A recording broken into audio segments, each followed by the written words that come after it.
A lot of people train their abs hoping to get a six pack. For Chris Bumstead, that might actually work because he's already pretty lean. For a lot of people, the problem is you're just too fat.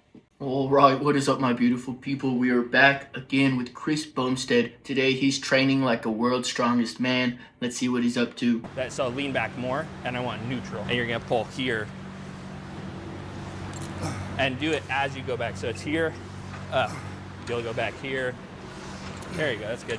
Lean back even a little more. There you go. Take your time on the setup. So that one's more about explosive reps. It's not like we're moving as fast as we can. You set, boom, big rip. Everything's like strength associated. Everything today is very core, including back. So I think the reason Chris Bumstead is struggling a little bit with some of these movements, adapting, is you're programming your muscle for two different things when you're training strength versus size. He's used to nice controlled movements and really feeling that mind-muscle connection, which is very different than priming yourself for ballistic movement. When you're in strongman or boxing, whatever your sport is, you're training more for moving as fast as you can, and you're actually changing your neural drive when you're doing that. So he's going to have a little bit of a harder time adapting. It might take you, say, a month if you're changing from a powerlifting program to a bodybuilding program or vice versa. Focus, which is like something that you can improve on, especially because of this And it'll thing help stabilize everything I do. Exactly. Because again, like a little groin thing popping up isn't just because your groin is weak. There's something systemically that's off. Yeah. And like we already knew, like your core is not up to par with other things. Yeah, for sure. So this is a big part of this is where this type of Can you training. give me a big waist? Not necessarily. Like a CrossFitter?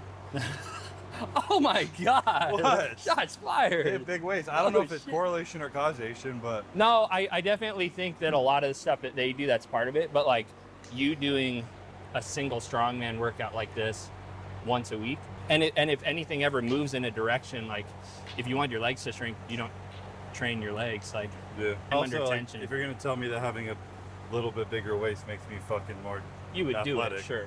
Sure. Jack Lee, strongman workout today. Switching things up.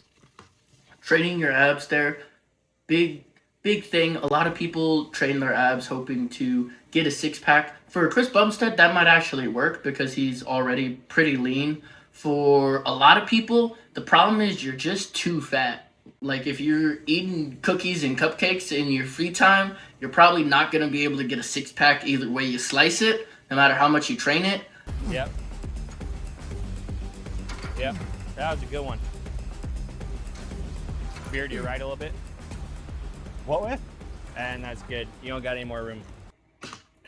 Chris Bumstead's hips looking a lot better on that one. On the warm-up, I was a little bit scared for him, but now it seems like he got the movement. His hips are moving a little bit better. I think that sled's got about 400 pounds on it. Imagine getting bound by a dude that big who's able to pull 400 pounds that fast. I'm scared for his wife. Do you think this is the shit that would have really, like, Mr. Miyagi, my posture? Honestly, like the like pig iron view on fixing your posture is get like a super big and strong back. It's not that simple, but like really smart strength coach Josh Bryant, like when he talks about posture and opening up your chest and having healthy shoulders for like a power lifter who benches a lot, he talks about doing like front of body carries, super heavy rows, like stuff like this, in order to fix it. So you pair that with the posturology stuff, you pair it with the proprioception, like all the woo-woo stuff, and then it's really good. But yeah, like bare bones is great. I ain't gonna lie, I ain't with the woo-woo shit, y'all. I ain't with that woo-woo shit.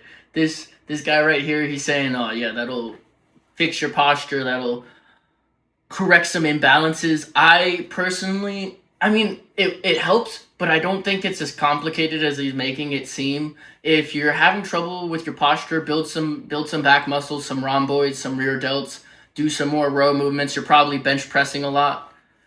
Just stop doing that. You'll probably reverse a lot of the poor posture you got.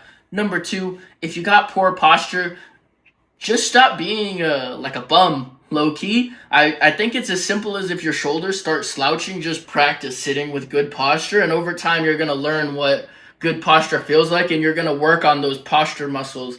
Doesn't it kind of make common sense that the best way to work on the muscles for controlling your posture are just by sitting with good posture all day? I don't think it's rocket science. Now, not shaming on this guy, but that's kind of a dumbass play. I feel like the age-old like bodybuilder kryptonite is like, you look jacked and someone's like, oh, can you help me like move my table? You pick it up and you're like, oh, my back. My posture. Like, Yeah. you got about 3 seconds of holding something heavy and you're done. Yeah. Each See, now, what's the point of all that muscle if you can only last 3 seconds, man? But in real talk, the reason that as a bodybuilder you're not as fit for long loads, like if he's saying carrying a table up and down the stairs, moving stuff around, it's because you're not really functionally training, and so that is something that's helping here. They're not used to moving their body as physically or using their abs as much. Secondly, though, they're not really training their cardiovascular system in the same way. When you're bodybuilding, you're focusing on nice, slow eccentrics and maybe a fast concentric. When you're moving something, it's a lot more lactic acid buildup because you're just holding something isometrically, so it's a little bit of a different burn there. It's just something to look at. each end of the extreme has a given sacrifice. Yeah. If it's all aesthetic, like you didn't train core much At all.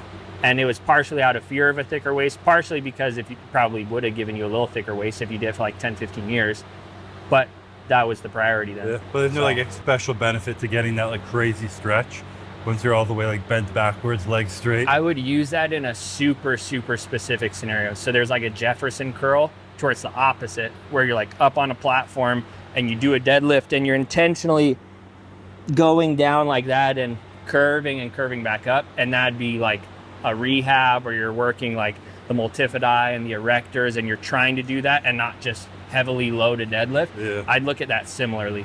Y'all, I know how to get some big erectors, okay? Listen to me here. I'm gonna teach you boys how to build a big ass back. Me personally, my spinal erectors look like a clip.